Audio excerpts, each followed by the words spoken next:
This is now the third video in a row that I'm making about Aduro. And this is not intentional. It's just like when there's a press release that comes out, I talk about it. When there's financials that come out, I talk about it. And now I was just sent an interview.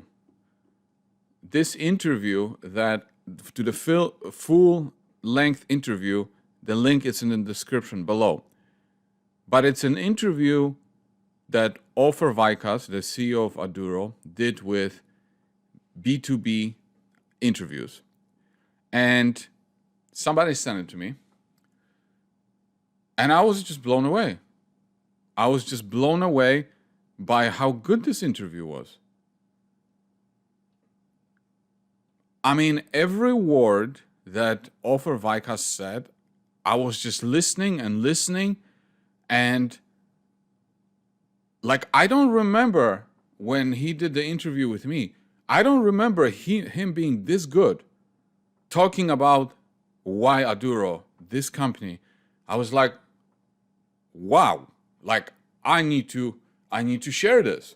So I'm just gonna play two pieces from it, and then just seriously listen to the whole thing. Of course, if you care about Aduro, if you're invested in Aduro, you should listen to it. If you don't care about Aduro, well, you can turn off this video. But let's have a listen to some parts that I find useful. Now in 2025, Aduro has this fantastic opportunity to show those organizations that we are the best technology out there that has this ability to perform in such way that will basically address their needs. And so far in the last, since Aduro became public, we basically got the market by surprise. I mentioned that this is a very, very novel approach. And our growing list of interested organizations that wants to work with us is growing by the day. Did you hear this? The list of companies that want to work with them is growing by the day. Wow. We only need to go to a conference in order to get some business interest or pick up a telephone. We've never been responded as this is an old technology. Maybe we responded, we had to respond by, oh, this has to be tested. But we've been selected to the Shell Game Changer last year, and Shell is testing us. And there are other major petrochemical organizations that are joining in and testing the technology as we speak. So, he mentioned about they haven't really done, they don't need to do much marketing. All they need to do is go to a conference and they get this interest. Well, it doesn't surprise me because there's a worldwide problem that these companies are facing, right? They need to pick technology by 2025 that solves a major worldwide problem. What is on the market right now is not doing it. And here's a company that's solving it. Like, of course, they're going to be interested. Of course, I'm not surprised. I'm going to go to 1335.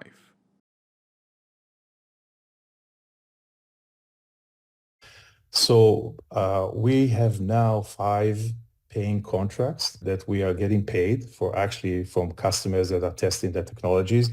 Our strategic goal for 2024 is to turn at least 2 of them, maybe even more, to collaborators. So turning hundreds of thousands of dollars deals into, maybe millions of dollars of deals. And so now you can see, Todd, that we are in the process of adding value to the share, adding activity that adds value to our shareholders and de-risking the process. Every customer that we could turn into some kind of a collaborator means that, we have more long-term relationship. And that's how we are building our commercialization path. And our investors now, they just need to go and read our news. And if today we have 5 paying contracts and tomorrow we have 6 and the day after we have 1 collaborator and we build 1 more patent, you can see that we're adding value to the company. We are de-risking the process. We're getting some revenue out of it, and we're looking on long-term agreement with our customers. So working to the benefit of everyone. If you listen to my video the financials, or even the prior one that I did yesterday, I talked about how is the company financing itself. And I said the money that I have in the bank, the money that's coming from warrants, maybe future grants, investments, either by existing shareholders through a private placement, or maybe investments from a major petrochemical companies, but also now revenues. Last quarter, revenue was 70 something thousand, right? He just said on this interview they have 5 paying customers, right? So their revenues are going to become bigger portion of financing the burn rate, where the burn rate is 1.5 million per quarter. But he said here that turned the customers into collaborators, which would mean millions of dollars worth of revenues. Well, that would go a long way just from the testing. That's still not the licensing model, but the collaborators would generate millions of dollars worth of revenues. So anyway, I don't want to make this video too long, but if you are a shareholder of Aduro, seriously, listen to it, because I haven't heard Ofer Vicus being this good that he was on this interview. So I think it's worth a listen.